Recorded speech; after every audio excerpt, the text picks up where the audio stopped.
Okay, good evening, everybody. Welcome to the Adults and Health Scrutiny panel, our budget scrutiny tonight. I'd just like to welcome everyone to the meeting. My name is Councillor Pippa Connor. I chair the Adults and Health Scrutiny Committee, and we're just going to go around and introduce ourselves. And then if we could just introduce everyone who's on the Teams, itself as well. So Sheila, once we get to Councillor Inkaram, can you introduce yourself, and Helena, can you introduce yourselves at that point? And then officers on the Teams call, can you introduce yourselves, and then we'll carry on with Sean. Okay. Hello, I'm Councillor Brennan, and I'm a Muswell Hill Ward Councillor. I'm Felicia Poku. I'm a councillor for Tottenham Central Ward. Hello, my name is Tyan Karan. I'm councillor for Woodside. Councillor Peacock. I'm Councillor Sheila Peacock, councillor for South Tottenham Ward. Hello, I'm Helena Kanya. I'm a co-optee on this panel. Thank you. Do officers want to introduce themselves? Jill? Hi, I'm Jill Taylor. I'm the Assistant Director for Communities and Housing Support for the Council. Anyone else want to introduce themselves on the meeting tonight, or are you just here to observe? No, good evening. I'm Vicky Murphy, Service Director for Adults Social Services. Thank you. I'm not sure if you're just here as an observer tonight, Vicky, so okay, thank you. Sean? Good evening, I'm Sean Huang. I am the Finance Business Partner for Adults and Health. Good evening, everyone. I'm Josephine Lysett, and I'm the Head of Finance for People Services. Good evening, Beverly Tarker, Director, Adults, Health and Communities. And I'm Dominic O'Brien, Scrutiny Officer. Thank you. Can I just remind everybody that this meeting is being filmed, so that anyone in the room or anyone taking part, their voices and they will be recorded, and so that if anybody wants to leave because they don't want to be part of that, then obviously please do so. But otherwise, just note that that's going to be kept as a recording. So thank you. Item 2, apologies for absence. Apologies for absence received from Ali Amashali, and also apologies for lateness from Councillor Dusnefs, who should be joining us online shortly. Any items of urgent business? I think there was one item of urgent business, which I think was the report the Cabinet a couple of days ago. There was a response to the scrutiny review on health and social care services and social housing. Sheltered housing rather. So there may be an update on that later on, I think. So thank you. So I went to present that, and that was sort of widely accepted, the recommendations that we made. There were quite a few recommendations that involved our partners in health. So one of the asks from us as a committee was that when the report comes back to us in the summer, because there's going to be some work with the housing and localities team, that we actually have all the partners hopefully feeding into that report as well. So that'll make it a sort of a much fuller report alongside the new, I can't remember what it was called now, but there's a new sheltered housing residents association that's sort of part and parcel of this and as part of the co-production process. So yeah, so that was good. So just a feedback on that. Right, item 4, declarations of interest. I will say my sister's a GP in Tottenham and I'm a member of the RCN. I'm a doctor and a radiologist, member of the Royal College of Radiology, and my wife works for BEH. Any deputations? No, none received, Chair. So the minutes are on pages 1 to 12. So just check to see if anyone has any anything they'd like to raise in terms of the minutes, in terms of accuracy, or anything that they've like to bring up at this point.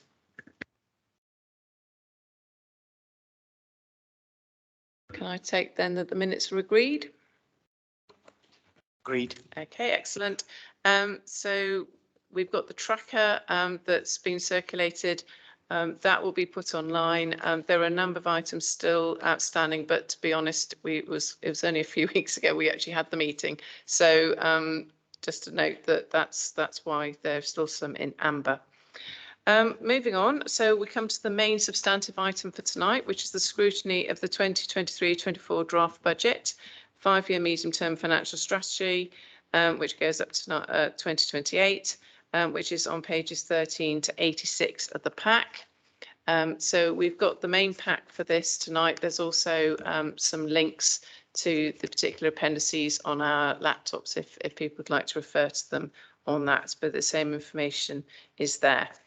Okay, so moving swiftly on. So I've got Sean, Josephine, Beverly. Who's going to begin? Yes, just happy to do just a quick introduction of the kind of summarising the budget proposals.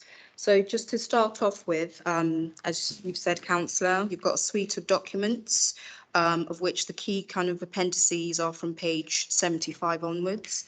So we're going to talk through the new revenue savings proposals, new revenue growth proposals, and the new capital budget proposals. Other documents include within the appendices are the existing revenue savings from kind of this year, and then also the proposed capital programme as a whole over the course of the MTFS. So in terms of the budget pack itself, just to kind of quickly summarise the key points, as council from 23-24, the proposal is for new growth of a total of 14.8 million, of which 6 million will be awarded to adults. That's the proposal. Across the council. Sorry, Josephine, sorry, just real apologies, but when we talk about growth, can we just be really clear so that if anyone's listening in and they're not 100% sure what we mean, is this new money and is this coming from page 13, which is a really helpful summary, I have to say, of the information that was in the cabinet pack. So page 13. Yeah, page 13, agenda item 7. It's so that's that really helpful summary. So just if there's anything that you want to sort of note from that as you go through, right? That's just so people can follow. But thank you. It's just the terms. Sometimes not everyone is quite as au fait as us on that. Yeah, that's fine. So I'll using your guidance. So from page 13, moving on to page 16. So that's the growth, additional new growth. So it is additional money, increasing the adults budget by 6 million. The total additional growth to all council budgets is 14.8 million new money, of which 6 million will be awarded to adults. So that's on page 16, section 5.7. I'm just using that as a guide. Then just talking through the kind of, I suppose, the main body of the report, which is from page 23 onwards, just picking out the key things. So section 1.7, page 24, it talks to the current budget position. This is an interim budget at the moment. We are 3 million off from a balanced position. As it's an interim position and the autumn statement was only just announced, last week, we haven't factored in any of the new announcements by government. So any potential additional money coming into the council. So this has been prepared prior to that, just to note. The idea is, and the expectation is, by February, when the budget is set, we will be in a balanced position. Yeah, is that okay? Sorry, sorry, if you don't mind. So the document I have on the PDF is out of sync with the paper document.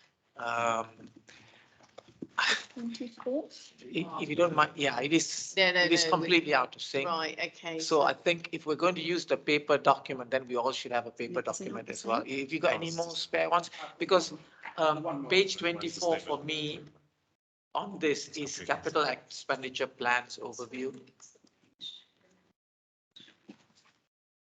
So Just just, no page on the top though. This is the, Yes, pages on the top. This was online. Yeah, I think it's just because the numbering system is, the first 3 pages of the agenda pack don't have numbers, so page 1 starts on the PDF would be page 5, I think, so there's probably a 4-page difference, I think. right, So okay. we just need to agree whether we were referring to one or the other, I think. so can we give? So can we give the Kathleen our PDF page for what Josephine is talking about now? What's the What should we PDF, what's the equivalent PDF page? So page 13, she's saying. It should be page 2. Would you rather have a paper copy? Is that easier? I would say yes. Yes, I think, okay. Fine, okay. Is that okay? Sorry. I can name both. I think if we want to go paperless, I think we got to be all in I know. sync, isn't it? Otherwise, It's a massive document. No, I completely agree. And yeah, do you know what? I said at the beginning, there's going to be a gremlin, a glitch, isn't there? And there always is on budget. I don't know what it is about budget. Welcome, Councillor Bella as well. Do you want to just introduce yourself? Good evening, everyone. I'm Councillor Abella. I represent Harringay Ward. I'd like to apologise for joining you late. I had a professional commitment on the other side of London, and unfortunately, my tube was delayed. Yes, of course, Dominic. Yeah, so just checking the PDF document should have the page numbers printed on them. So obviously on a PDF document, you've got the number in the bar at the top, but the numbers on the PDF document itself on the actual pages should be the same as the paper copies. So we could refer to it that way. So at the top of every page, it will have the numbers. Those should be the same on the paper copy and on. Yeah, on the my PDF, I have a page number at the bottom. We're just going to have a short interlude whilst we sort out the.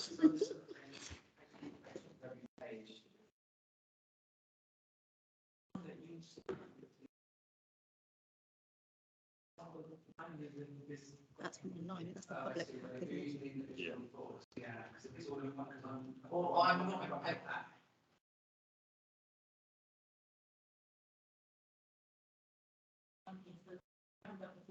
So is it on there, on this one? There is a full map, I can circulate that as well, to make sure you've got it. Yeah, but if you want to have it on your screen, I can do that. That was circulated on Wednesday the 30th, so you won't have any agreement, but let me circulate it now, that helps. I've got your email here. There's another email here, I think. Okay, now I understand. Okay, so what we'll do is we'll work with the paper copies. Dominic will just recirculate now the agenda pack so that you've got it. Everyone's got it. Okay, great. Okay, well, no, that's really good. We want to start off with everyone looking at the right information. Okay, sorry, Josephine. So we'll just let you finish, but your main pack and this part, and then we'll take questions before we go on to the appendices. Is that Yeah, okay? that's fine. I don't have much more to say. So I think moving on. So yes, by February, we should be in a balanced position. In terms of the key announcement that have been included in this pack and in this report, it talks to the adult social care precept, the flexibility to increase that from 1% to 2%. So that's the ability to kind of raise more tax around adult social care precept to help the budget position. It also talks to the adult social care hospital discharge. So that was announced by the autumn statement. It was about 1 billion for 23-24 and 1.7 billion for 24-25. The impact and what that means for Harringay is yet to be determined, but that was, welcomed by the sector in terms of additional money into the sector. And then the last thing was just to talk about other assumptions within the budget. So stuff around grants. Until we get the local government finance settlement, we're not really going to know whether any grants have increased, but what we are assuming is as at this year. So we just assume flat funding over the course of the MTFS. Until we know more, we'll update the budget accordingly. So those were the kind of the key points. And then we can kind of move on to the proposals. Yeah. Okay, so what we're going to do is take questions, so just around the general, the finances that Josephine's just outlined to us. So if you've got any queries or questions, I've got Councillor Brennan, and yeah, start with you. So it's probably a very basic question. How much, if we do, and I know it's not certain, if we do raise the precept to 2% from 1%, how much difference would it make to how much money would you get?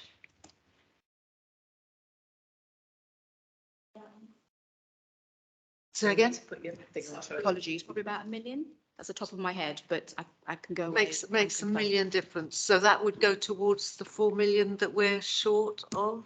It wouldn't, it'll go towards how much the council can raise and set as part of their budget. The decision of that going directly to the adult social care budget will be made. Does it not have to go to the adult social care budget if it's the precept? I'm not sure. I think adult social care grants absolutely have to go from the central government. And the idea is it will be going to the budget. But yeah. Thank you. Sorry. When you said it would go to the budget, so because my understanding was that money is ring fenced for sort of. I'm not sure if it's children's as well, Beverly. Sorry, remind me. But so I know it's the 1% went to the adults. So if it did go up to 2%, to just be really clear, that is ring fenced for adults, is it? Yeah. So there's two things there. So there's the adult social care grants that we get from the government, of which that hasn't been confirmed, but assumption is that it will remain the same as this financial year, and that's we call it social care grant, and that can be split between children's and adults. The raising of the adult social care precept through council tax, yes, is for adult social care. They're two separate things. Thank you. Councillor Brennan, any further questions on that part? I'm looking around. Councillor Incarn? Yeah. Can I ask when you will find out what the settlement would be with regards to the different grants? Whether there'll be an increase in some of those grants because you've kept it steady going forward? I believe in about 12 days. So yeah, soon, in about just over a week. It should come hopefully before Christmas. Do you have any idea as to do you have any idea if those grants will be increased, and if so, by how much? No idea currently. I think what we've just assumed, as I said, is that it will continue at a flat rate. We are hoping at the very least they increase it by inflation, but again, we don't know. We have to just wait. So there are other ways of obviously generating more income or revenue, and one is of course increasing council tax. Can I ask if the council tax is increased by 1%? What would that generate?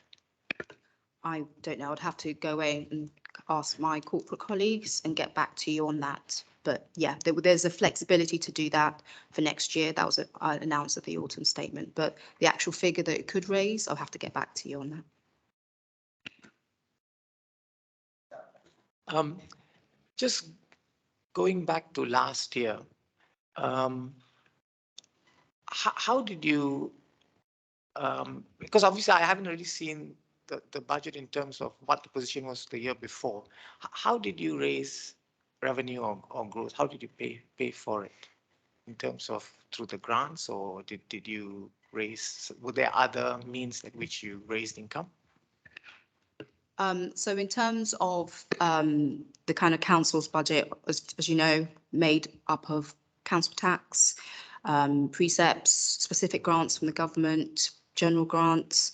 fees and charges. So there are kind of other ways of raising income, as you know, the terms of fees and charges in terms of the council. It could, you know, the idea is to review it annually and see whether there's opportunities there. Obviously, maximising income from partners that we work with and making sure that our partners are making contribution towards the delivery of services within Haringey. So it's about making assumptions about what income might come in, grants we might get, how we can maximise income from partners, and then building the budget from there. Got Helena for a question. Helen, would you like to come in? Yes, sorry. Yes, I just wanted at this point to clarify the figure that Josephine's put in. We've talked about this, Josephine, for inflation for the coming year, because I do think that that's important that we actually understand that, as it doesn't actually match what the inflation is at the moment. So could you just verify again what you've put into the budget as an inflationary figure? Thank you. No problem. So in terms of the assumptions around inflation, it's been calculated at 5% of the care purchasing budget.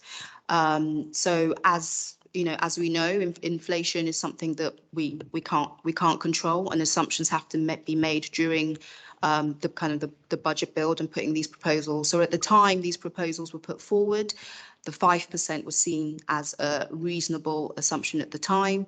I am aware that following the autumn statement, and I think it also notes it in the pack, that there are views that the inflation might be approximately 7.4%, from next year. But again, it's something that we can't put our finger on. It changes all the time. But at the time of this kind of budget build and these proposals, 5% was seen as a reasonable estimation.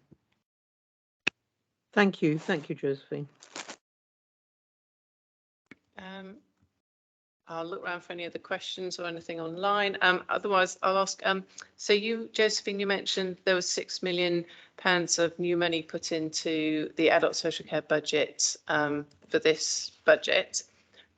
So could you just let us know, is that, I think you did touch on it before, but I think, am I right in thinking that the pot of money where this came from, is it sustainable? So if we wanted to put another £6 million in after this financial year, is there anything left in that pot to be topped up again? I think so. So the way in which the medium-term financial strategy is kind of addressed, we review it every year. We articulate, and services articulate the kind of growth needs required. And in terms of this, the 23-24 budget, the department put forward, the need for the 6 million. Obviously, conversely, all across the council, there need to be savings that have to be delivered. So the ability to provide growth comes also with the ability to deliver on savings, the assumptions around income going forward, and the assumptions around grants that we might get in. So it's difficult to pinpoint on how it is funded, because there are several things that creates a budget build. But yes, 6 billion has been awarded for 23-24, and once that's done, it stays within the base budget. To have additional budget in future years, we'll go about it again next year via the next MTFS process.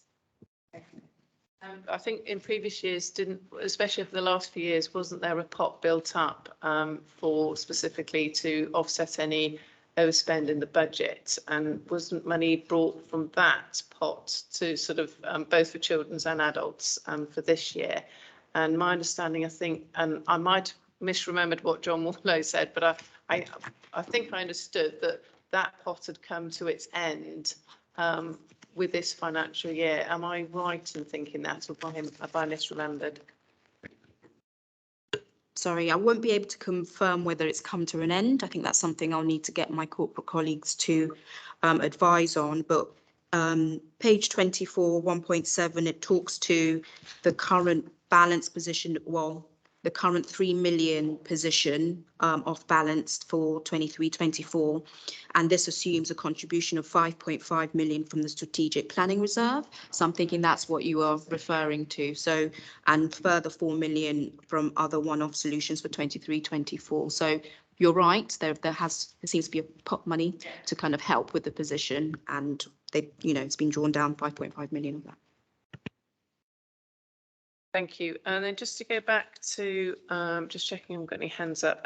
So just to go back to 5.7, I think in the papers, which is on page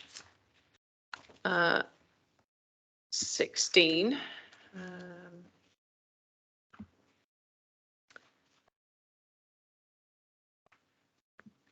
Oh, no, sorry, at 5.5, sorry. I was just going to ask you, when you say, or the paper say, what is meant by and putting a challenge to the existing and proposed capital programme? So it's that the term around the challenge to the programme. I think because we're interested around the effect of interest rates on any borrowing and then what impact that could have on our capital programme. I was just wondering what was meant by that at 5.5. Let me just quickly read it.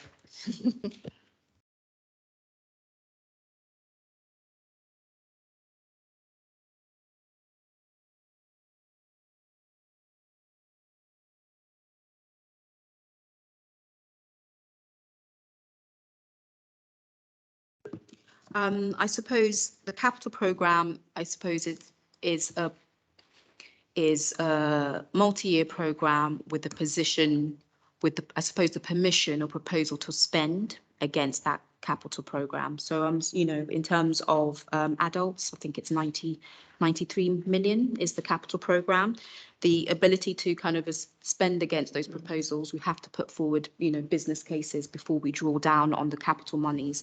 So I suppose it's about ensuring that we're consistently reviewing the capital programme, making sure the proposals that are within there and the schemes are still required, reviewing it on the annual basis, and therefore if it's, if some of those schemes can be either brought forward so they can deliver on revenue savings, or if some of those schemes are maybe reduced because we've been able to secure other income from elsewhere to help fund the capital programme. I suppose it's around making sure that we're reviewing and challenging the programme as it is on a consistent basis, making sure all the proposals are relevant and still required. Okay, thank you. That's really helpful. So on our packs, we've got the main budget pack. So in our main budget one, which is 8.35, it discusses the minimum revenue position. So 8.35 in the main, it says under the draft budget cabinet pack that we were discussing earlier. It notes on a table that there's a £13.3 million cost to the revenue account. So basically, obviously, that's the interest that we're currently paying for the capital costs, and that's coming into the revenue account, which is the pressure on the revenue account. It does note that by 2028, this potentially goes up to £37.9 million. So again, in light of, I think, Helena's original point around the interest rates, what confidence do we have that we can continue with the capital spend in light of the new concern around the rising interest rates? So it's 8.35 in the main pack. 52, thank you.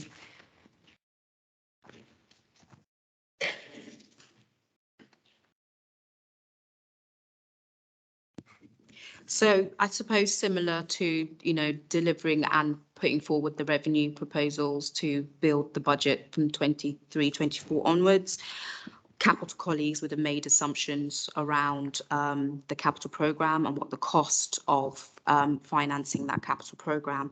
In terms of assumption around inflation, it's something I'll have to again take away and come back to help kind of answer that question. But I would assume similar within, to the revenue, assuming 5% inflation on our care purchase budget, they would have made assumptions around that as well. But the detail of being confident around that, I can come back to you on that. Is that okay? Yeah, thank you. Oh, right, I've got Councillor Abella, and then Councillor Karen to go next. Thank you, Chair. I have a question on page 41 of the pack. So I think this is Appendix B in our pack. So I'd like to ask for clarification around paragraph 7.51. The last sentence says, in adults, health and communities, the majority of the final year of a challenging savings programme has been removed, but has been replaced by a similar level of new proposals. Could you explain why the final year of savings was deemed challenging and there was a need to change the savings plan, and what was the rationale behind that? Thank you, Councillor Bella, for the question. So basically, the assumptions that were made pre-COVID in terms of the final year of savings for the previous MTFS were largely based on demand management approaches. And we all know that the impact of COVID has sort of made those assumptions not really valid going forward, where we felt that an emphasis on preventative activities would reduce the need for cost of care. That hasn't played out because we've seen the increase in acuity, complexity, and numbers of care.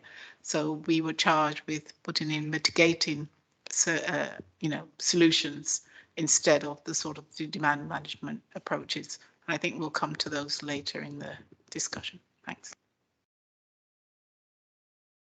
Karen. Actually, a lot of my questions were pretty much centered on there and the savings tracker. But are we going to come to that later? Just going to move on. Yeah, no, preempted. Sure. You're so keen. Is there anything else you want to ask on the main pack before we go on to that? No, I think that's fine. Thank you. So I'll just check, Helena. No, okay, there's no other hand going up on that. Okay, so thank you. That's the questions on the main part of the finance. We're going to go to Appendix C, which is the appendices that you mentioned at the back. So in our pack, that's page 75, and that's the new savings proposals. So I think really for us, it's really helpful to understand what these are in a little bit more detail, just around I think we'll start at the first one with Beverly. So if you don't mind, Beverly, we'll start at the beginning and work through. And really, it's just, I think, for us to understand, because the first one is at £2.245 million worth of savings. So really, it's, I think, just to understand a little bit more around how you think that that's actually going to be achieved in this year to come. Thanks. Thank you very much, Chair. So basically, this is not a new initiative. It's an ongoing initiative that has actually paid dividends. And really, it starts with a realization that we can improve our own efficiencies in terms of the way we work as a department. And also to make sure, for example, that we review residents on a care package in a timely fashion, because we know that people are not just static in terms of their care needs. Our aim is always to promote the independence where possible of our residents. And then when we do a review, we have to engage with providers in terms of the cost of that care and to identify what is the right cost for care and to implement the outcomes appropriately. So there's just something about our practice working from a strength-based approach, having regular annual reviews, actually commissioning for the promotion of independence rather than, static care costs, to ensure that we are actually having value for money in terms of the way we work. And what this has shown is that actually by improving our practices, using our systems more efficiently, really, and Vicky may want to come in here, just come in and just overhauling our sort of systems and process. We can be more efficient to make sure that people are getting the right care at the right cost and in the right place. So, for example, some people on discharge from hospital, for example, let's say a mental health patient, may need a high level of support. But actually, over time, those behavioural needs and improvements in the support they get mean that actually they don't need a significant level of let's say 2-to-1 or 1-to-1 support. And in the process of promoting that independence, we would have conversations with providers to make sure we're paying the right cost of care. So that's just an example. Hopefully that answers your question. Vicky, did you want to add anything else to that? If I may, Chair, yes, please. So it's just to add around the efficiency around case management as well.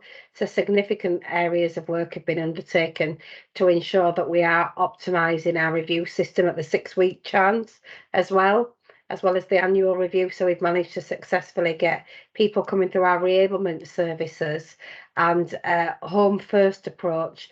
From having a large amount of people, it's gone up to 257 from 209 last year. So there was a delay in getting that early 6-week review. We've managed to successfully over the last 5 to 6 months get that back down to 6 weeks and thus reduce the level of care and support people need in a quicker, more effective time.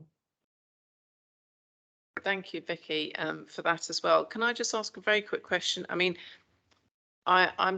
it's around the providers. So obviously you've challenged them through your commissioning process around how much they're going to charge us for providing care. Is there only so many times though that we can do that? Because obviously and initially, and I know you said this wasn't a new proposal. So I'm thinking that you've already done that challenge and you've got that cost to the point where you're feeling confident that you get that right level of care, but you can still make the savings. But once that's done, how do you then reduce? How does this become ongoing, if that makes sense?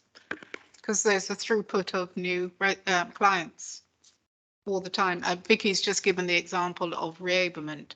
Last year, the average outturn was 251. Sorry, it's gone up by about 50 a month. I've forgotten in terms of the demand coming through the system.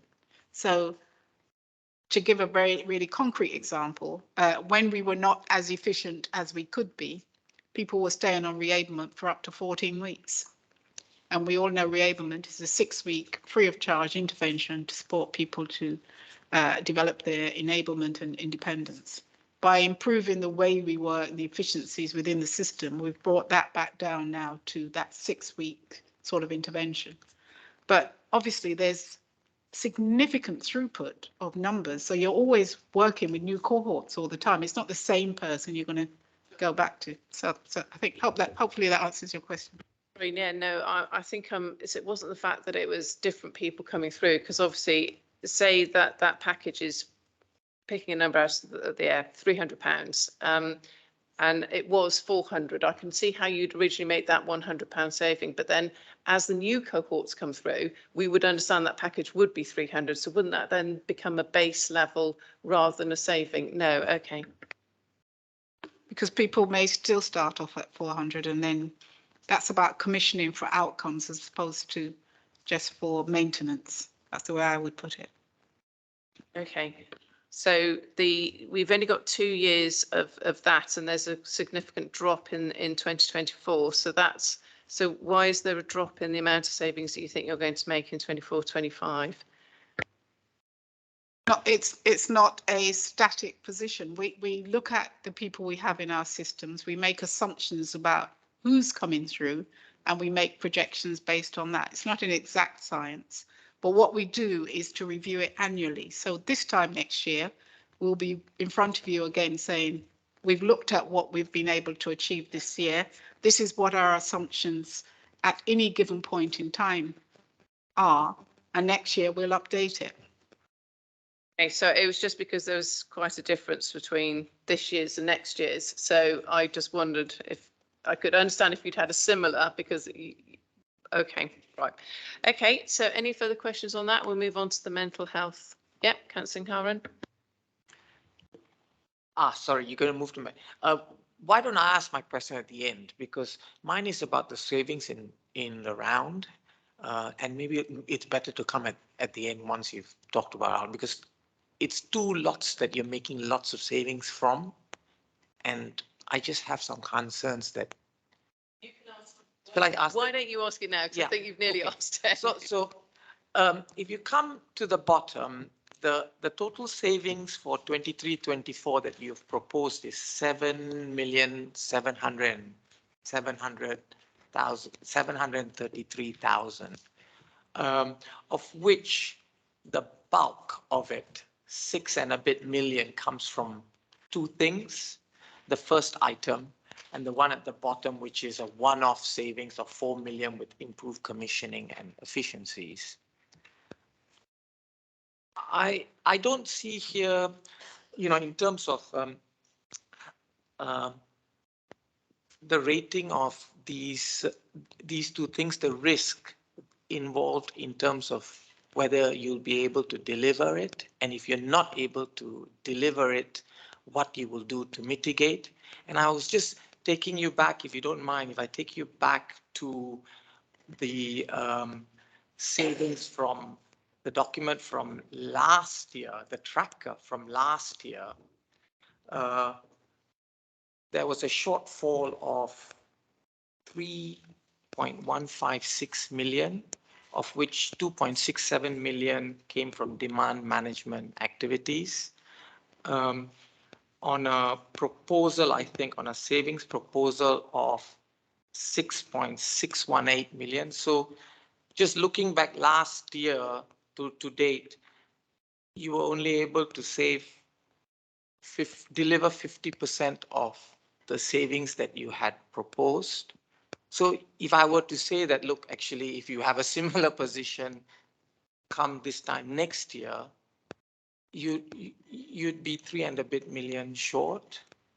What would the impact be on the service? Thank you. Just wanted to come in first just to confirm that the 4 million that you refer to, it's not one-off. So once you deliver the saving and it's in the plan, you have to ensure that that savings continuously delivered through the course of MTFS. So you don't just deliver it once, 1 year, you have to make sure you maintain that savings level through the years. So you're telling me that makes it even more difficult and more risky? Yes? It's just, yeah. So that's why we always tasked to develop mitigations. And I suppose that's what I was trying to explain earlier in response to Councillor Abelah's question.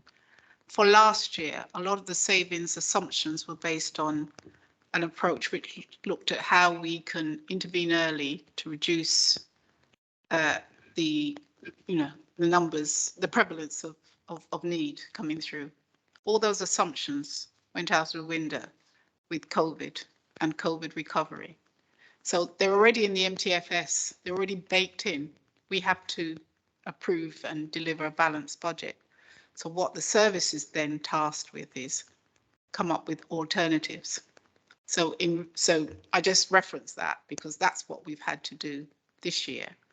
If, as you suggest, next year the 7.73 is also challenging, we would also be tasked with coming up with alternative savings. It's not easy, it's extremely challenging.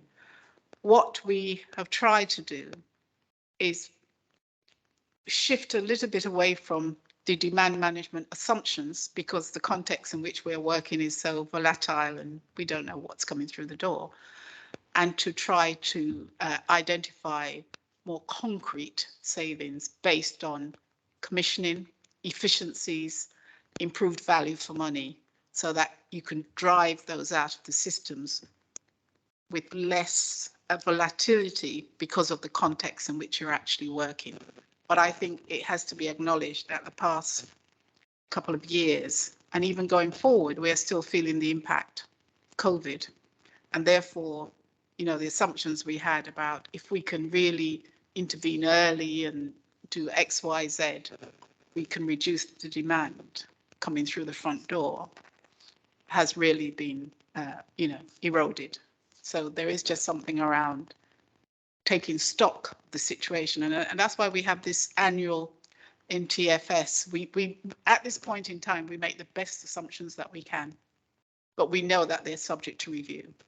And part of the way we work is to track how well we're doing and where there's a red and where, just really say, well, these savings are undeliverable and be very explicit about that.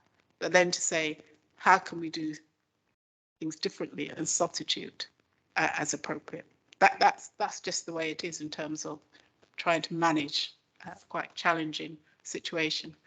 And can I just say, this has been the situation for many years, because you know about the funding of social care, and there, you know, Councillor Desnes may want to say more from a political perspective, but there are lots of ongoing conversations about how adult social care should be receiving the right funding to enable us to meet the quality outcomes that we all thrive for. But it's extremely challenging because of the cuts that we've endured over many years. Thank you. Yes, if you come back, and then I've got Vicky and Councillor Desneves and then Councillor Brennan. Thanks. No, I do understand that clearly. I was just wondering if you were going to, if the position was going to be challenging for next year, you feel that you're not going to deliver, at what point will you come back to this panel or to Josephine, for example, to say, actually, these are not deliverable? So we do that regularly. So at the start, some months ago, I wrote off about £4 million worth of savings in preparation for the development of this plan. As we very clearly said as a service, these savings are not deliverable. And what was really helpful was that the corporate finance was able to accommodate that in terms of the planning that then ensues in terms of putting in alternative options and taking that forward into the new MTFS. So there's an open dialogue. We have regular monitoring with our corporate colleagues monthly, certainly with the lead member, fortnightly on budget matters. So there's a constant appraisal of how well we are doing. We've got the savings trackers where it's anything less than green. There are conversations about what can be done differently, but it's an ongoing process. Before I bring in Vicky, your comment about the RAG ratings on these. I mean, we do normally have the new savings with as we'll come to on the MTFS savings. Are they going to be presented with the RAG ratings so we get? So the ones for this year coming, the ones we're discussing at the moment, because normally we get them in red or amber and green, don't we? On no, not at this stage. Once we get into the year, so in April, we would be regularly what you've got in front of you is RAG rating for the ongoing savings tracker, what we're expected to deliver, etc., what's red and what's green. That's my understanding. Yes. Yeah, that's correct. That's the Q2 position for this financial year, the delivery against the savings proposals for this financial year. That's what you see there. So on the page that we've got, so the Appendix C, new revenue savings proposals, we've just got the documents as is, but without anything on the tracker, even though, as Beverly said, on the first one, that has already been happening in previously. So I'm assuming you're delivering on those savings because you're already. There's a different figure for this current year. This is from next year. Don't forget, this is MTFS going forward from next year. So we wouldn't be RAG rating them because we haven't started that. I mean, we can look at this year's and how well they're doing. They're all going to be okay. I see. So at this stage, we wouldn't put them forward unless we thought they were going to be green. Well, okay. But obviously, once we get started and we do the regular monitoring, we'll have red, ambers, and green. Perfect. Thank you very much. Okay, so I've got Vicky and then Councillor Desneves and then I say Councillor Brennan. Thank you, Chair. So I'd just like to thank Beverly as well for highlighting the national agenda around local authorities getting up to 20 to 25% cuts over the last 5 to 7 years, while seeing a higher demand of up to 20%, 25% in some areas of acuity and demand. I think that's a really important statement to make. The other area that I wanted to pick up with yourselves is that during COVID, we did see a significant increase in mental health and the use of high cost placements out of area. Over the last 5 to 6 months, we've set up a project group that's actually been working with those individuals. We've planned to bring at least 5 back, 3 are already back, an additional 5 are en route back. So that is back into the borough in a more supported living service at a much reduced cost. And this is the type of work that we're focusing on. Additionally to that, we're having conversations with our system partners as some of the security and demanded a shares risk. So myself and Beverly are frequently meeting with the ICB and other partners around the table to look at how we can share the financial risk of some of this area of work as well, which is supporting our financial budget. Thank you. Thank you, Councillor Snebs. Thank you, Chair, and actually thanks to Vicky and Beverly. I think in a way you've said it all before me. I guess, I mean, it's really challenging, and I don't need to, I think you all know that in the room, but I think it's just important to say these things as we are in public. The sector has asked for reform and asked for a different approach to social care, and that still remains, we still don't see it. And I think the challenge for us as local authority is we're going to put a budget consultation out, and residents will ask, you know, why do we spend on X and Y and Z? And we already spend a very, very significant amount. I think circa 60%, anyone in the room can correct me if I'm wrong, on social care. And we do that because it is important to us and because we have a statutory duty to do so. But that is a large proportion. And in order for us to continue to support people that we need to, we continue to do so. However, it is very challenging, and we are constantly in the position, if you'll forgive the expression, of considering what do we not do in order to put more funds into some of these really vital services. But I think you all know those things, and think, but I think it's important to say it. We dearly wish that there'd be consideration at national government level to the challenges we face, not just with an ageing population, but as has been said, an increasing complexity of need, and particularly since we've seen that post-COVID, people with very complex needs.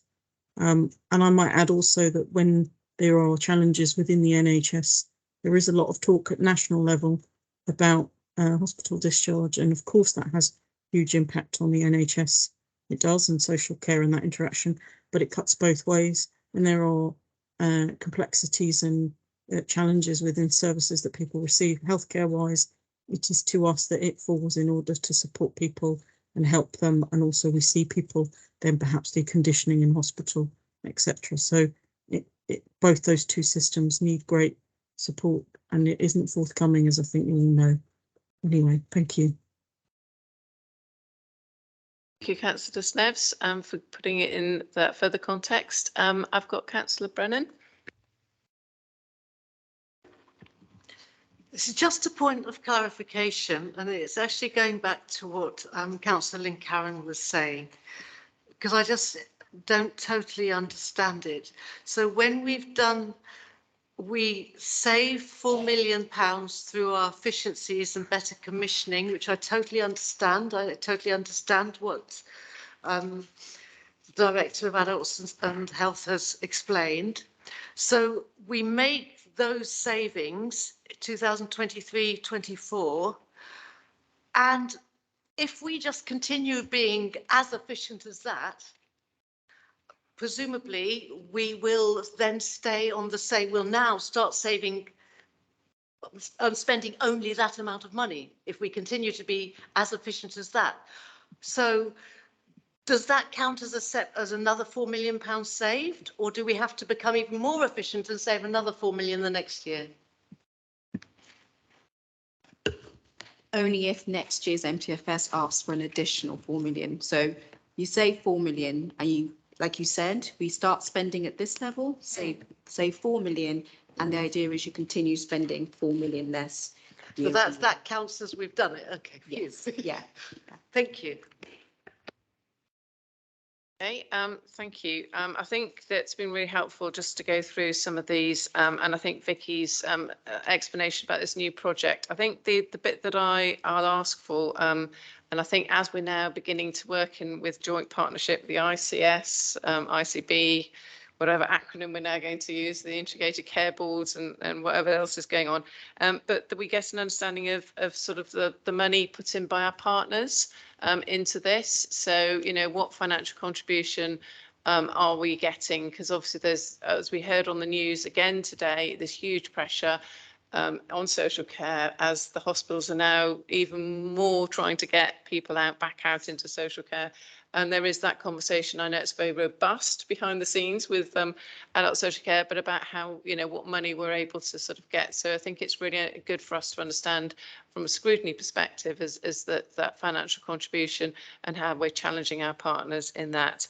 And then one final thing I'll make on this one is that thank you, the description was really helpful. I think if we could just maybe have a line, and I appreciate what you're saying, Beverly, it's 23, 24, and you wouldn't have put these through unless they're green, but I can imagine that no project comes without an element of risk in it. So if we could just have that as a scrutiny committee, because obviously you will have looked at the risks on all these projects, just to sort of give us a little bit, maybe as a heading, sort of risks with this, you know, just bullet points so that future councillors can look at this and go, oh, okay, that's hopefully it's going to be green, but actually these are some of the risks that we've already identified. And I think just as part of the report, that would be really helpful. Thank you. Otherwise, we'll finish. Oh, sorry, Councillor Bella. A question on the row on mental health accommodation. So I understand the plan is to make savings through more effective accommodation for mental health residents. But as we've heard and as you acknowledge in the document, at the moment there's insufficient accommodation in the borough. And to me, that sounds like a long-term challenge. It doesn't sound like something we'll manage to solve in a year. So how can we be certain we're able to achieve the saving given this accommodation shortage? So we're fortunate, thank you for the question. We're fortunate that where we have vulnerabilities, we have certain agreements with housing colleagues. We have something called Housing First with mental health, for example, with mental health residents with mental health needs. So there are allocations for how people with particular needs can actually be supported. So when Vicky spoke about bringing, what tends to happen, just to explain it a little bit further, someone's in hospital, they're ready for discharge, there's a whole pressure around getting the bed ready.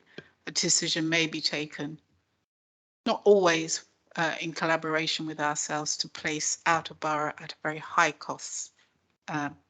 What we then have to do is to work with the support structures and very person-centered to bring that person closer to their network, closer to home, and very often identifying more local providers or more local housing first options that are improved value for money, also better outcomes for individuals because they're not sort of isolated out of borough.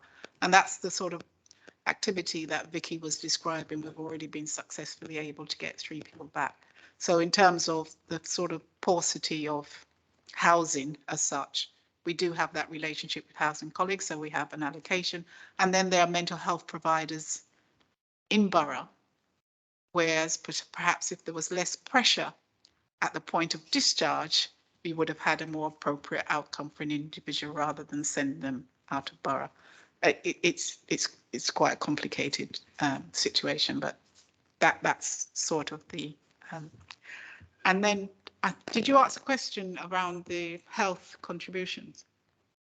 Yes, but yeah. I wasn't sure if you had any finances figures to hand at this point. Well, I can just say what the sort of recent government announcement around the discharge was.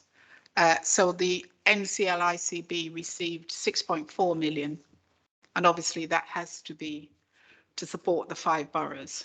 And then the local authority received 957 thousand, again, to support winter discharge.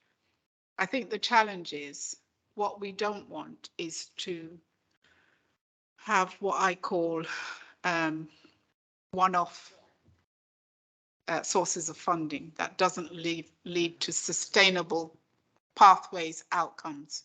So we are in constant dialogue with, you know, it's not our ICB necessarily, but nationally. Let's have more sustainable funding so that we can develop more sustainable pathways, so that not every winter we have these one-off sort of challenges and then a little bit of money and then we're back to square one next year. So those are ongoing conversations, but that's certainly the detail of the funding for this winter. Thank you. Are there any further questions? I know there's on the big ticket item was the improved commissioning and efficiencies that you've raised. So just to check, is everyone happy with understanding what the safety valve programme is? Councillor Poku. It's just picking up on what you've just said, Beverly, and how the amount that the local authority got and then how much the ICB got to split up into the 7 boroughs. Do you find that the proportion of money that the ICB gets, because if it's like 5 or so boroughs, it's like a million each, isn't it, roughly? Do you think it's the right proportion, or should local authorities get more than that because you actually deliver other types of care that the service users would need? Do you think they've got the right proportions? Because it's almost like 1-to-1. Is it good? Should it be more of they get a third, you get 2/3? Is that how it would actually work out better for local authorities? And obviously the service users help as well. If I understand the question is, should there be equal distribution across the 5 boroughs of 6.4 No, million? it's the amount of money that the what was called the CCG before, so now it's the ICB, like the health gets, compared to what the council gets. Should it be more that the council should get more because you actually you actually need more than what the health does? Because obviously you deliver a bit more than what health would do.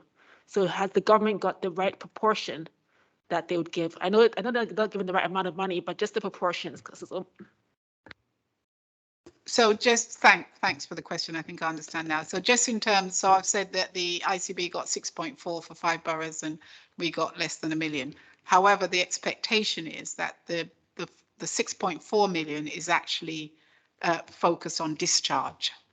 And the expectation is that we work collaboratively to identify the exact how that money should be spent and where it should go.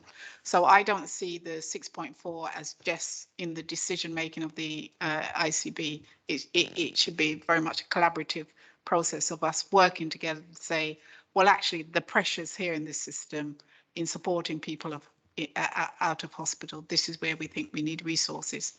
And to be fair, I think there is something around the recovery phase for people when they're discharged from hospital that we need to have a focus on. Sometimes it's called a sort of intermediate care, when people are not quite ready.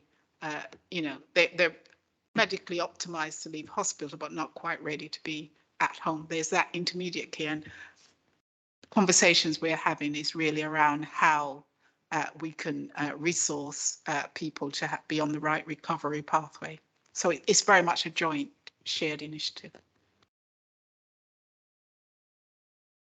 Thank you. Just because we've got the figures, just very quick maths. We've obviously got less, so 6.4 million for 5 boroughs. We've just got under $1 million. So my math says that maybe another borough has got more, or is the money gone elsewhere? Because obviously, if that was 5 million, then we'd be pretty spot on. Just out of interest, if you. No, sorry, there was a total of 12 million. 6.4 to the ICB. I only quoted Haringey's direct allocations. The other 4 boroughs also got allocations. Yeah. So overall, it was 12 million. Or NCL boroughs. Okay, so just to be sorry, I think it's just me, and apologies. So £12 million for the 5 boroughs for the NCL North Central London. For both directly to local authority boroughs and to the ICB. Okay. Overall 12. 6.4 under the auspices of the ICB for NCL. Right. Haringey got directly 957, I believe. Yeah. I don't know off the top of my head exactly what the other 4 boroughs got directly to the local authority, but it totals 12 million. No, it'd just be useful to know, I think, just because Haringey, we always feel a slightly poorer relation sometimes. But just in terms of the allocation, I'm going to ask my finance colleagues just to share how it was allocated. There's a formula that was used for the allocation direct to local authorities. I don't know if you want to add to that, Sean or Josephine. I can get back to the panel later on. I don't know off the top of my head, but I would imagine some boroughs receive a little bit more than the 957, and some a little bit less, depending on, I guess, population size. Yeah, Councillor Karen. Can I ask Beverly specifically about the 957? Is that going to be a sum of money specifically towards a certain group of patients that you're trying to, they are discharged, that are going to support hospitals discharging patients back home, or is that going to be part of your money that you put into the general pot for growth? Well, certainly not for growth.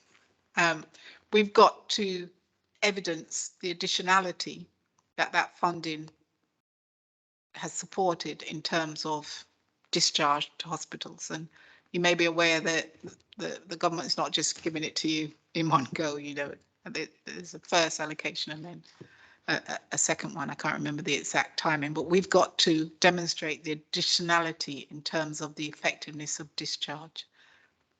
So you get what I'm saying? So it's not a sum of money you can just take and put some and say that's for growth. No, you've got, no.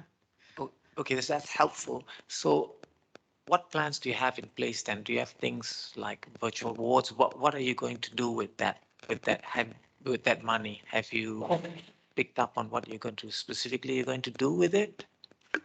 We're still in discussion. We're just a little bit ahead of the game there, but you know, like to see the positive attitude here going on. So I'm just going to ask, going back to page 77, I'm just going to check with the committee that we're happy what this improved commissioning and efficiencies is around the safety valve programme. I'm just wondering, Beverly, if it's worth just giving a very quick sentence on what we mean by that in terms of this. I'm going to defer to Josephine because Josephine has been very much involved in the safety valve programme for children's services, which has been very successful and really well received. And it was on the back of that really that we were encouraged as adults to actually adopt that approach in terms of our approach to efficiencies and savings. So in terms of the Children's Safety Valve programme, it was looking at 3 key things: was to address the reducing the demand around care plans, education health care plans. So looking at kind of a demand management strand. Then also it was looking at the kind of commissioning strategies to kind of reduce, you know, things around kind of spot purchasing and making sure we kind of are more efficient in that way, and then kind of enabling projects that were around kind of service improvement. So that was a considerable amount of work that was done over the summer to articulate how we could possibly deliver up to 49 million in savings over 5 years. And we worked with the DFE and schools to produce up to 18 projects for a programme of work, of which we call the safety valve. This is a deal with the DFE, so the ability for us to deliver on those proposals.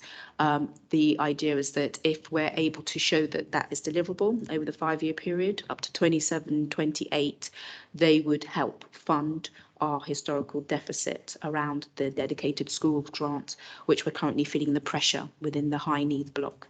So that approach and programme of work that we did over the summer was seen as a real success, as our proposals have been put forward to the Minister for decision of whether or not we'll be able to be successful in that deal.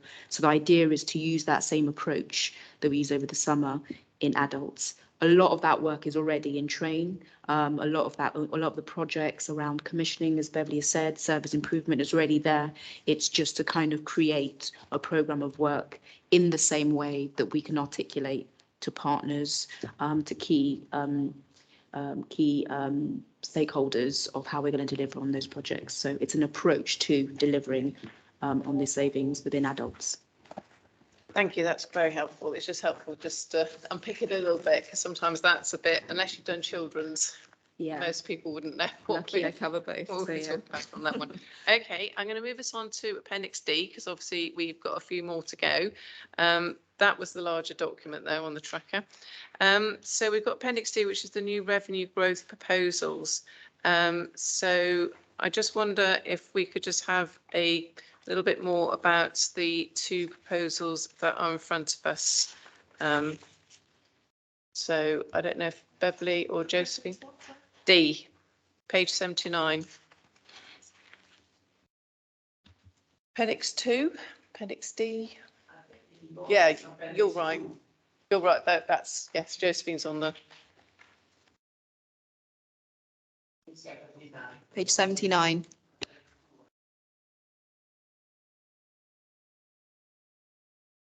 So this is new revenue growth proposals that we've got in our pack. Sorry, what's the question? So if you could just sort of give us a bit, so this is obviously new money coming in to this, and it's really just a little bit more, because obviously it's a very short and succinct, but I just wondered if there's anything a little bit more about what the actual proposal is on this pack, because I've just got acuity / complexity over and above the 2.8 million provided in the existing MTFS. Yeah. So in the previous MTFS, based on the information we had about demographics and pressure, there was 2.8 million pounds growth put into the budget for 23-24. That's already there from last year. However, we know that, I said earlier, each year we revise and reassess.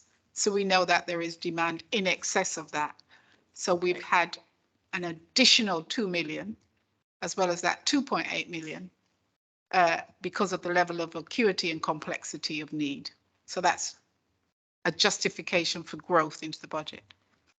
That's a 2 million. And then the 4 million is, as Josephine said earlier, the inflationary increases, the energy, the living costs, which is 5% of the care purchase and budget for adults, which is the 4 million. So that's the growth. So in total, it's 6 plus 2.8 for 23-24. So there's, I think the question that probably Councillor Howard has obviously brought up before is that understanding that and looking at in the larger paper all the expectation on the services about the increased growth, is your expectation that you're going to need a similar amount of money to come in? I know you can't look into a crystal ball, but just based on previous years and now looking at this year, what's your expectation that you're going to need some more money to come in on this, on growth as you've got here? For when? So 2024 to 25, are you saying that that's going to be 2 million every year that's going to be added, or is that just a one-off for this year? And then in 24, 25, have you sort of put in any expectation around how much money might be needed for growth in the service? No, I think it's something that would have to be reviewed. Obviously, we have limited resources across the council, so it's something that would have to be reviewed and put forward this time next year. The Josephine, oh, sorry, Sean, did you want to? Yeah, just to, so the 2.8 million, that's already built into the existing budget. For future years, we've built in similar amounts already. It's just not displayed on this because it's not a new growth. So there's existing growth built into the budget, which will hit in 24-25 as well as 25-26. Okay, so sorry, could you just give us a rough idea of what that is already that's built into the budget?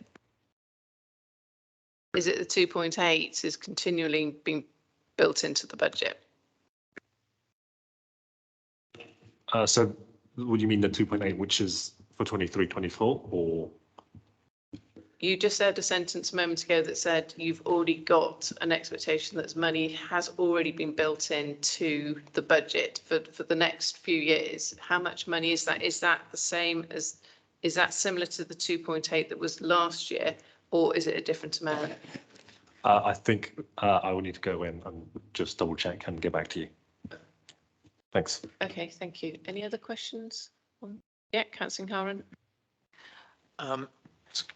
So I think it's useful to know there's an additional 2 million on top of the 2.8, and it'll be useful to know, Sean, whether the 2.8 is your baseline going forward for the MTFS. So essentially 2.8 is the baseline going forward. I think that's probably what Councillor Connor was asking. Yeah, so similar to savings, once you make the saving, the idea is that you continue to make the saving. Growth, once you get the growth, it stays within your base budget. So 2.8 is already being built in this time last year for 23-24. We are discussing additional growth on top of that of 2 million. That's absolutely how I understand it. It's actually a one-off 2 million for the financial year 23-24, but reverting back to the baseline for the years after, just to 2.8. Is that right? No, so you're getting, so once it's in, so yes, this time last year, it was agreed that this budget will get a 2.8 million additional money Yes. and growth that will stay there. So the department has 2.8 million more to spend based on that growth. This year, on top of the 2.8, we've agreed another 2 million on top of that. So 4.8 million, 23-24. But because this process is talking about just new proposals, we're only talking about the 2 million.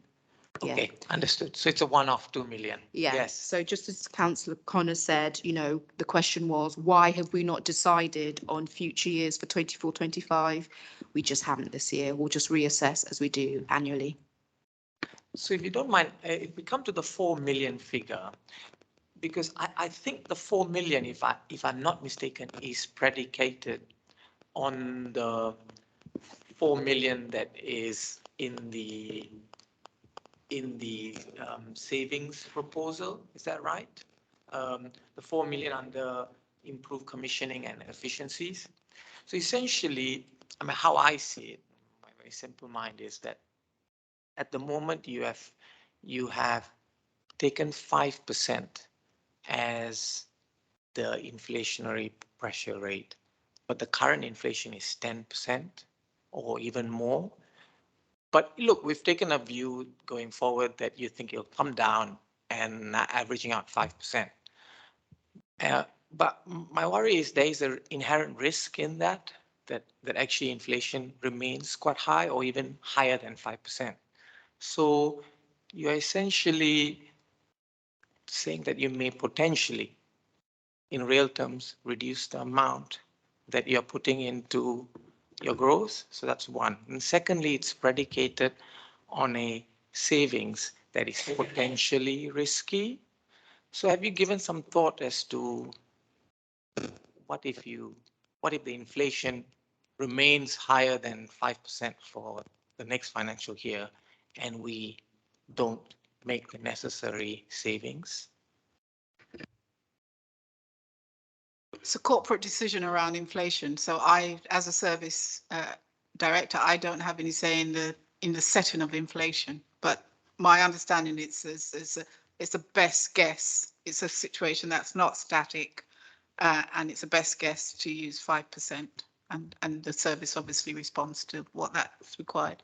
But I don't know if you want to add anything, Josephine. It's a corporate decision. Yeah, it is a kind of, you know, corporate decision in terms of how to address inflation. As I think the paper states, currently, I think within the autumn statement, they are assuming 7.4. So it feels. That's why why is there a discrepancy between that? That's a 2.1% discrepancy. Why not take 7.1 right through? Yeah, so at the time of setting these proposals, we did not know the 7.4 figure. The 5% was based at the time. So obviously now that we know, and also assumptions around any additional funding and the auto statement and what we're going to get via the local government settlement, we can review and readdress that and come back with a set of proposals, or also mitigate that risk as well. As with all things, you can't de-risk a whole budget because we just don't know what's going to happen in the future. So I think at the moment it's 5%, and the question is corporately, do we want to increase that? Thank you. That was very helpful. Thank you very much. Any other questions? I think that's probably quite an extensive part of that. Okay, so we're going to move on to Appendix E, which is the medium-term financial savings tracker 2022-23 to 2025-26. In here we have got, as it says on the tin, savings, and it's got the RAG status. So we've got the amber, the green and the red. So I'm just going to look for questions from the panel on any of these. I think Councillor Ingharan's already mentioned one of them already, which is the demand management activities. So I think we've had that already raised.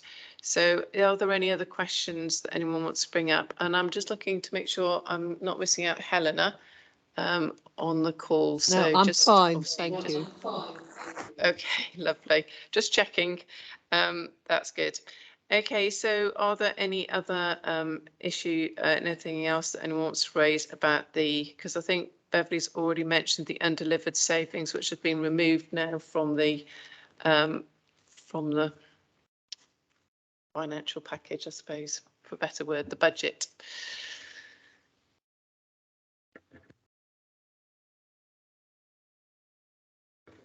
Councillor Ingharan. So in terms of the red, which says savings fully or partially unachievable, just from my understanding, so what happens now with the unachievable? I mean, I just want to try and understand that negative figure. What really happens in terms of? Oops, sorry. Substitution of alternatives. It's as simple as that.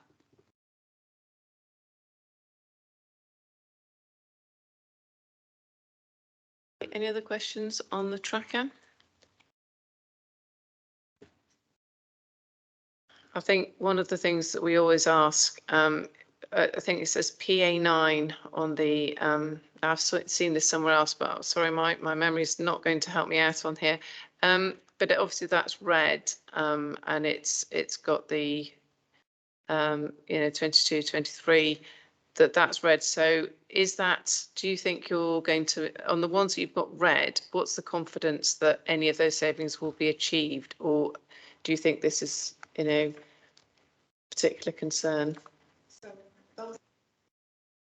those have been reprofiled, and what we've just considered is the alternative. So what tends to happen when we talk about reprofiling, there's an acceptance there won't be delivered in 22-23. There's the option then to have alternative mitigations, and not all of those will land in 23-24, but to reprofile them maybe over 2-3 years. So that's a consideration. And then also substitute savings that could be delivered in 23-24. Okay, so just on that one, so changes in the original model assumptions cause delays, currently identifying. So really it's when it says further savings to be delivered, I know your new savings that you've come up with, is that really part of that? Or is this some other new saving or other savings on top of the new savings? No, it's all been accounted for in terms of the savings put forward for 23-24. Okay, so just to be really clear, so if someone's looking at this pack and it says further savings to be delivered, have we got this in a line somewhere that we can just refer people back to and say, well, this is the project that you're hoping to deliver the savings by? So is this the, whatever it is, whether it's commissioning or? So what we did, we took all the undeliverables out, all the reds, and substituted, which is what we've just gone through, alternative savings. Okay, so sorry. If you remember, I said there was a total of 4 point something million that, in fact, it's the first year we did it was to really identify undeliverables rather than hoping that we will be able to take them forward and, flog, trying to get them. But we were fortunate this year in that we were able to say, total all the undeliverables, write them off and have a new list of savings, which is what we've just gone through. Okay, so sorry, that wasn't clear to me. I have to say when I got to this tracker, because it's got for 2022-23 savings and it's got the brackets and figures next to it, I hadn't realised that all these red ones were now removed from this actual. Right, okay, so the only ones that are left are the green and the amber. Is the amber remaining, or was that? So amber is where we feel there's still potential to deliver. And obviously, as I said, these are reviewed going forward on a regular basis. And the amber, if you talk to me in January, I can say, well, actually, is that going to go to a green, for example, in terms of the knowledge that we have at that time. But at this moment, it's still amber. But what we were able to do is to really identify, and I said earlier, a lot of them were the demand management activities that were based on previous assumptions, was to put in more concrete approaches to actually delivering. And don't forget, this page is looking backwards, whereas the MTF is looking forward. So all of that consideration has been taken into account. Councillor Brennan. Well, I think you exactly said what I was going to say, was that saving proposal, I'm thinking that was the proposal then. Yeah. Exactly. And so it's just reworded in the new, yeah. So that this is the old wording and then it's reworded in the new document. And that's probably the confusion that's entailed. I think we need a line through, just one big line through and going right now. Okay, thank you. So bearing in mind that what we've just heard, Councillor Haram. I want to also highlight some good news here, because we don't want to all be always bearers of bad news. The Greens, you want to talk to us a little bit about the couple of things that you managed to, I would say, maybe overperform, or you could argue you delivered more savings than anticipated. Is that correct? There's one under mental health, right? The proposal was 490 savings, but your full year savings was 990. Am I correct? Am I reading that line correct? Projected full year savings. Let's be clear. Where are you looking at then? You think you're going to deliver? So the target, so on mental health, the target for this year was 490. We believe by the end of March, we will deliver 990. So it's a good news. Yes. So sell yourself. Tell me how you did it. How you delivered the 500. Vicky's already explained. That's the mental health accommodation pathway. So high cost placements out of borough, improved collaborative working, decision making, support people back into borough, reduce costs. Great, thank you. Well done.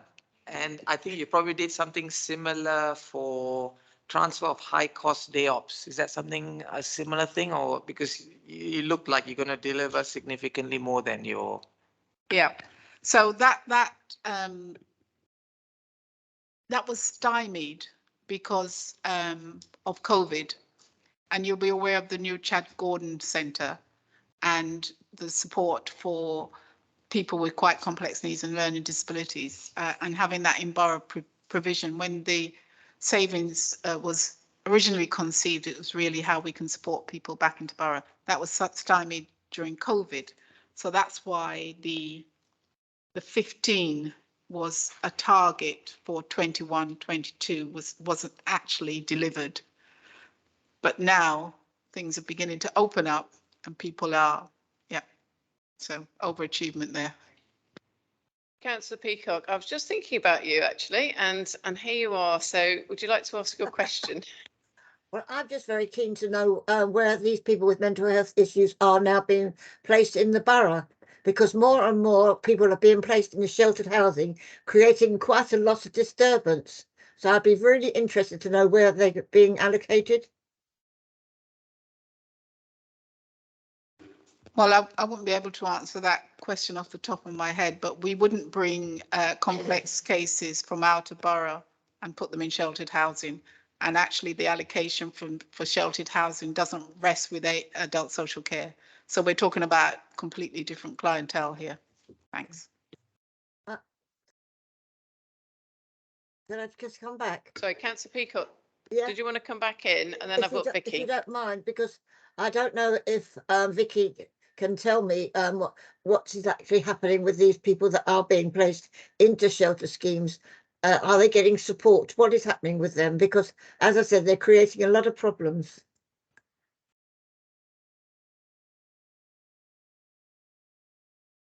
Sorry, Vicky, we've got your hand up, so do you want to come in? I think Councillor Peacock has just asked if you've got some information or you want to speak to her afterwards about it. Thank you, Chair. So I did agree in scrutiny last week, I think it was the Monday night, that I'd go away and have a look at the people who are entering as much as I possibly can for sheltered housing. And I've agreed to come and have a chat with yourself as well afterwards. In relation to the mental health services, these are people generally under 65 years of age, and we are working with variants of supported living services and not sheltered housing. And just to say this, there's a good news story here as well. We're bringing residents back in borough, closer to the families, closer to the communities. So it is a really positive. I do know that they're also working with employment opportunities for individuals as well. So it's a fantastic story from us, from our collaborative working across the mental health services and local authority. But you can't say where they're being allocated. I wouldn't be able to give address. It's supported living, not sheltered housing. Councillor Peacock, I think we'll have that conversation offline. Vicky, Yeah. is that okay if you pick that up with Yeah. Councillor Peacock? Please. Sorry, I've got. Down now, but she take that. Okay, just checking that there's no one else online that wants to come in at this point. I think I might have seen a hand up and a hand down, so just checking. Okay, if not, then thank you very much. We're going to move on to the Appendix F, which is the new capital for 2023-24 MTFS programme. We've got two in here, Edwards Drive and the Locality Hub. Does anyone want to bring up any questions around this? I think I'll start with the Localities Hub. I think, Josephine, this is the hub question. So it's really around, obviously we're working in partnership with our healthcare colleagues. So we've got London Borough of Harringay borrowing in the future at 1.5 million. I'm just wondering if we understand how much money that the our Whittington Health or any other partners that are coming into locality hubs have in relation to that. I think bring in Jill. Jill, sorry, didn't realise Jill was coming in to answer that. Jill, over to you. Hello, thank you, Chair.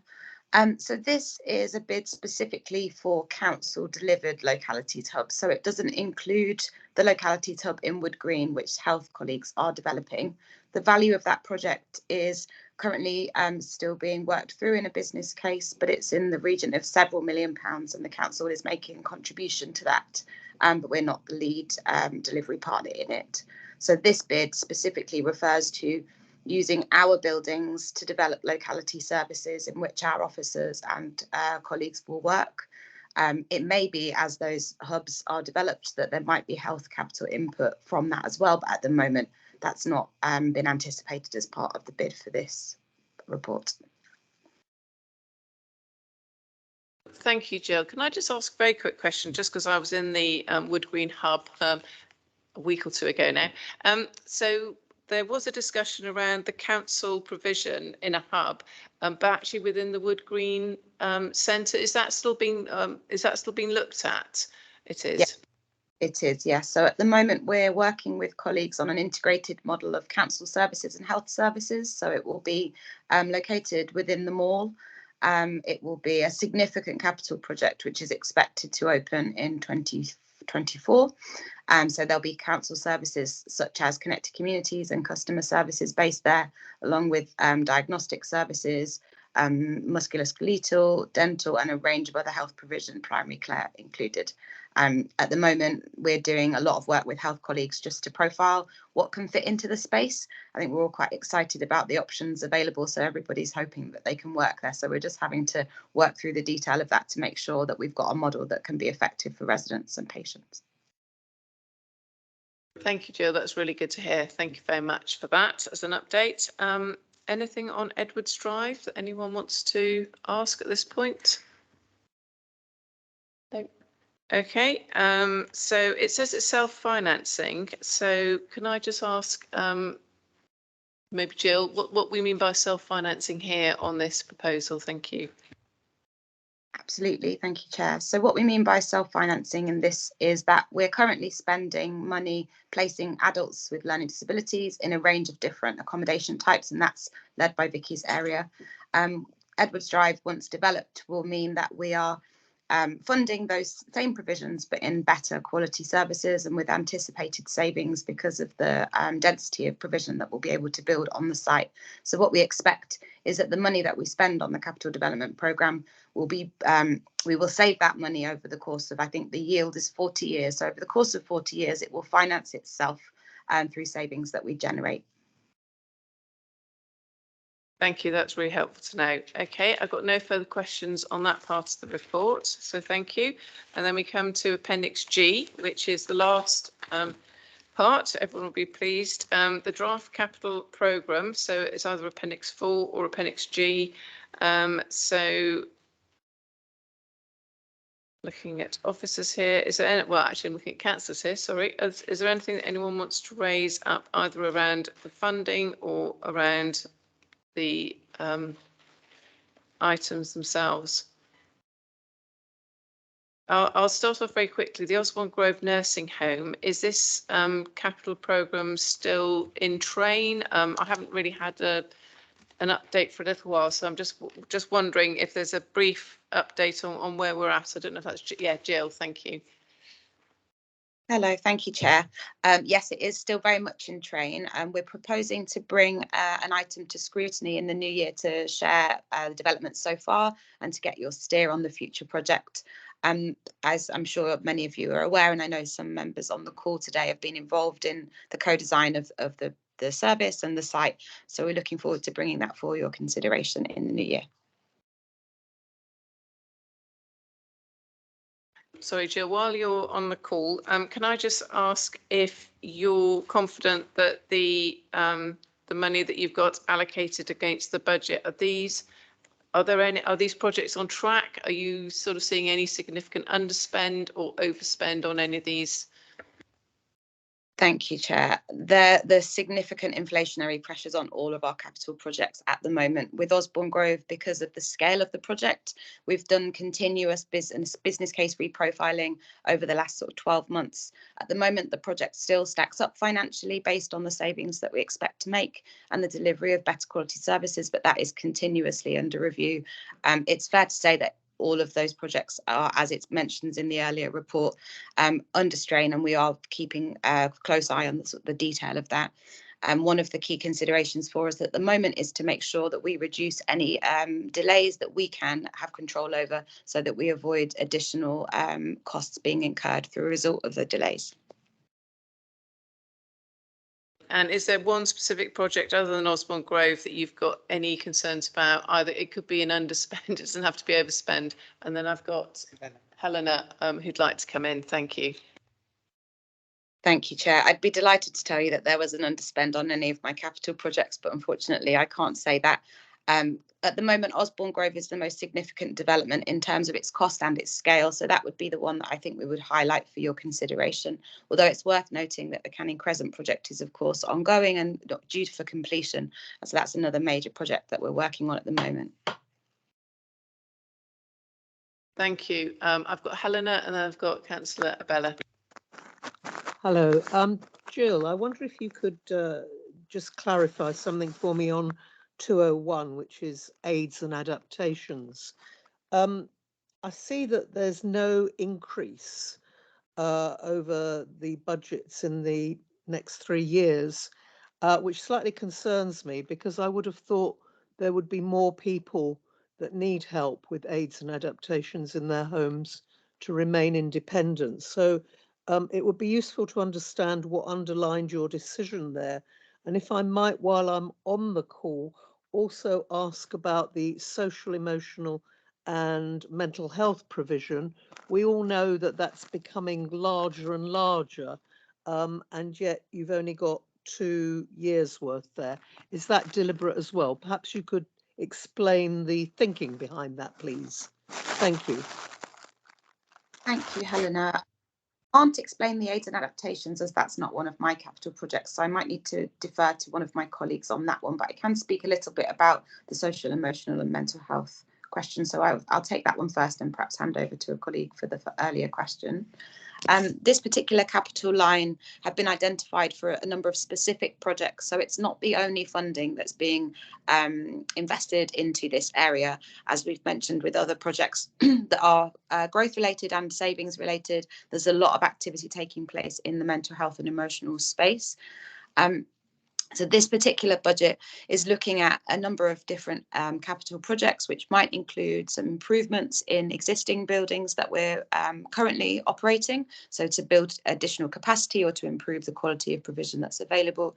It's also for the purpose of exploring a number of projects that are in train at the moment. So they haven't been developed. So we haven't added additional funding into the programme until we have business cases that have been developed for specific projects. So at the moment, it remains indicative based on what we go forward with in the next couple of years. I hope that's okay answer for now. I'm not sure who wants to take the assistive technology question, or we could perhaps. Yeah, so that would be me. Thanks, Jill. So scheme 201, aids and adaptations, that's funded by a grant. So that comes in from central government. So the assumptions at this current time is as per the existing grant allocation for this year. So as I said at the beginning, all the grant allocations at the moment within the budget assumed as flat until we know more. We have no control over the grant that we get in. Thanks. Okay, so we can't actually, if there are more people that require aids and adaptations, we can't give it to them because the grant will be stopped, will stop at a certain level. I mean, what happens when more people need it? I just don't understand. I imagine the view is that we've obviously got to do lobbying via our kind of sector networks. I think probably in previous years we've probably had an uplift, but currently through this process and assumptions going forward, we just can't put that in the grant assumptions at the moment until we know more. Can be hopeful for the kind of settlement, but this is what we can put in. Okay, I've got Jill. Are you coming back in on that aids and adaptations, Jill? I am, yes. I just wanted to draw attention to a project that colleagues in Adults and Health Department are working on at the moment, which is called TAPI. One of the main aims of that project is to explore different forms of assistive technologies for people in their homes. The expectation for one of the expectations for this project is that it will deliver a range of different assistive technology solutions that don't currently exist, including including apps, electronic systems in homes, etc. So one of the elements of that project is also looking at, of course, the cost of those schemes and the opportunities for savings. So although the grant funding that's available here isn't changing, we're doing a lot of activity in the background to make better use of that funding. Thank you.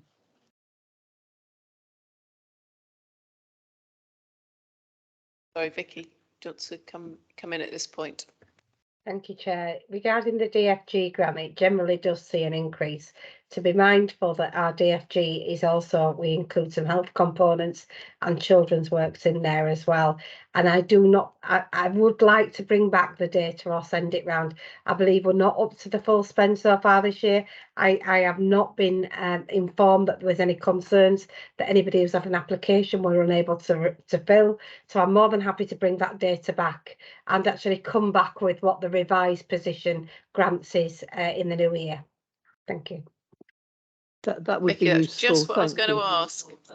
Yeah, thank you, Vicky. You preempted my ask on that. So thank you so much. That'd be really helpful. And I think just give us that confidence around what's happening in that service.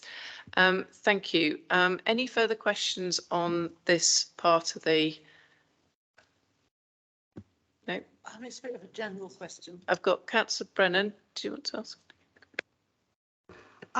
As this whole budget is really a bit of a sort of draft, because you're having to make sort of estimates and having to keep everything the same level because you don't know what the government's going to give you.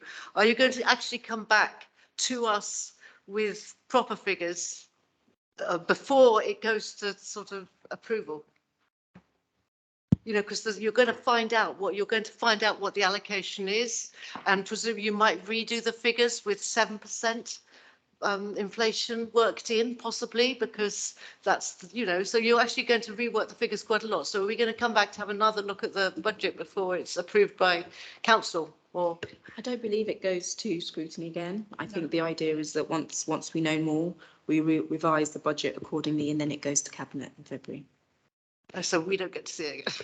I think what we can say though is from the adults and health, because it goes to OSC. So the recommendations from this panel goes to overview and scrutiny, and then obviously that panel then looks at this. I'm looking at Councillor Poker. We've done this, so it goes there, and then it goes on to full council.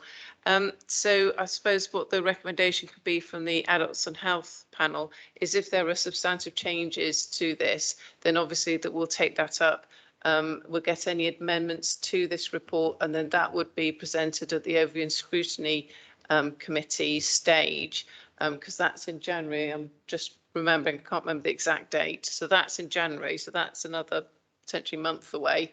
Don't know if anything happened over the Christmas period, but you know, so yeah, so I suppose there is that opportunity if there are substantive changes to any of the finances in this, that we'll get that information, and then that will go as part of the OSC, the report to OSC. Okay. So we often make recommendations as part of the panel to take to OSC, and then OSC then, you know, puts that forward as part of their proposals.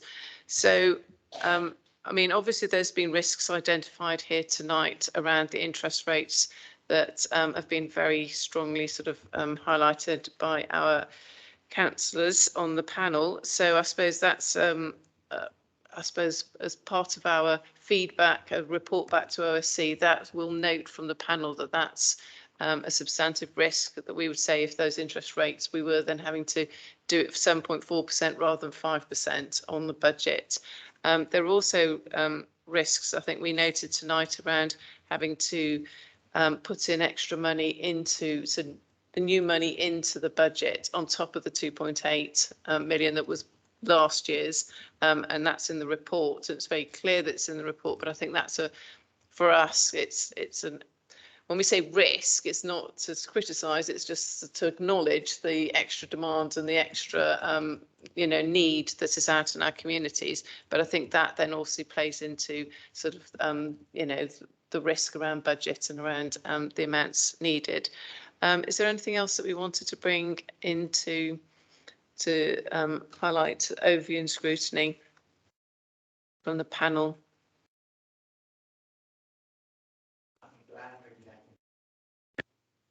Nothing to add, really. I think I had quite a round discussion on this. I mean, the risks are there, and the risks around inflation are probably the most significant one.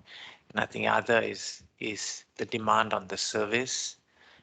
And I think we probably didn't talk so much about this because it's budget, but I think for me that just coming from the healthcare profession, I think that is going to be a very significant risk, the demand on the service, and whether you've adequately factored that demand into your projection going forward.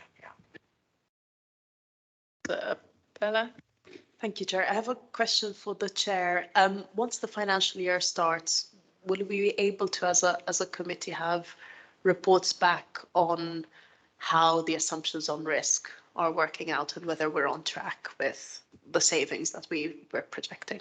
Yes, we get the quarterly updates. So as the chair, we're supposed to get the quarterly updates, but that can come back to adults and health scrutiny, absolutely. And we particularly do that in the first meeting after the summer. So I think we did it this time, but we'll definitely do it. So it keeps a rolling understanding of what's happening. Because otherwise, just to do it now is too. It's not a joined up approach really, so we definitely need to understand. But if there's specific risks or there's an area that's particularly of concern or interest, then yes, we can take that as a specific item as well as the budget update at Q1. The other one I want to say about the capital programme, and again, I think I know this is down to inflation costs, but I think the Osborne Grove nursing home, the information about that. And then Vicky's very helpfully going to bring back some information around the aids and adaptation. Sean, there was a couple of areas that you were going to come back to us on. Can you remind us? We asked that you were going to give us some specific. Yeah, I've already sent the emails to Dominic. Yeah. Well, that's very organised. Thank you. That's just so super organised. Okay, so I think for us that's the capital risk, and the final one that I've got is around just sort of the general risk on the. I mean, this is across all the panels, but obviously adults and health is part of it, but the risk around the spend on the capital and into the revenue budget, and then what impact that makes. So then do we have to then cut services somewhere in order to pay for increased spend in the capital project? So I think that sort of sums it up from our perspective. There's nothing else. No. So Helena, I'm just checking with you and Councillor Peacock. No, everything's fine. Thank you. Okay. Same with me. Okay, I'm just going to take silent. Thank you. Okay, Thank you. lovely. Okay. Okay, thanks. Okay, so that's it from us on the budget. So thank you very much for coming to us tonight and giving us a thorough explanation. And we really appreciate the paper at the beginning, which was a bit of a summary, which is really helpful and just helps concentrate our minds into the areas that we have specific concerns about. So thank you very much. I'm going to keep you with us just for a short time. We're just going to quickly go through the work programme because that's the last bit on our agenda. Dominic, do you want to say anything about the work programme we've got coming up? Thank you. Yeah, so we last looked at the work programme only 3 weeks ago, so there isn't too much to add really. But just to note that in the report in your pack, you've seen there's a few things added that we agreed on at the last meeting, which was they're not scheduled yet, but that we wanted to do some further work on safeguarding and transitions. We also wanted to look at modern slavery. And we've also said that we are following the item at the last meeting. We wanted a further update on dementia services in about 9 months' time. So that would take us to the June 2023 meeting. In the meantime, we have the joint meeting with the Children and Young People's panel scheduled for February. And then we have our next full panel meeting in March, where we're getting updates on the aids and adaptations item. There's a lot of actions being taken since our last report on that back in September. So we want to follow up on what's been done with our recommendations. There was also going to be an update on integrated working and co-production, also scheduled for March 2023. And then just to follow up on what was just been discussed about monitoring the budget. So the overview and scrutiny committee meeting that we discussed that's going to finalise those recommendations will be on January the 19th. We're not required to be at that meeting, although obviously Councillor Connor will be there as a member of that committee. And then there's also going to be some dates for quarterly finance and performance monitoring. So that is generally just a briefing for the chair, but other members of the committee are welcome to join. So I'll send the dates when those are set. But we're expecting the monitoring of Q2. That's in year for Q2 this year, and we're expecting that to be in January. Those figures will be available in January. I think we'll then be looking at Q3 in April and Q4 in July. So we'll be able to monitor the current 2022-23 year. Throughout the year. That will be updates on, surplus and deficit and so on as things are going. All right, well, possibly not. But yeah, we keep an eye on that throughout the year. Okay, and one quick one is that just after the sheltered housing, there's a report coming back to us, as I said, around the integrate, the localities team and the housing offer around sheltered housing, but also their new way of working, but also, as I said, partners input into that report is going to be asked to have as part of that. So that's coming back in late summer. So that'll be probably the first meeting in the September for the next year to come through. But that's really good. The first two that Dominic mentioned, those are actually part of our normal safeguarding reports. So we'll put those in. We'll put both of those items into the safeguarding report so that the next year's safeguarding will have a particular emphasis on those areas which we highlighted at the meeting. One final thing is we've got our scrutiny project. Now, as you'll have guessed by now, that it is going to be after the Christmas period because there was just too much going on before that. We've got officers coming to speak to us, and then we're going to go out into the community. We're looking at lots of different carers groups, particularly to go and talk to. Again, just to send us any ones that you want us particularly to go and have a conversation with, and that'd be really helpful. But thank you very much, and thank you very much for coming in on such a cold evening. And I do appreciate it. I know it's not always the best to have to go out at this time of night, but thank you, and thank you to everyone on the call that has also joined us for this evening. And that's the end. Close the meeting. Thank you. Thank you very much. Thank you. Thank you. Bye, everybody.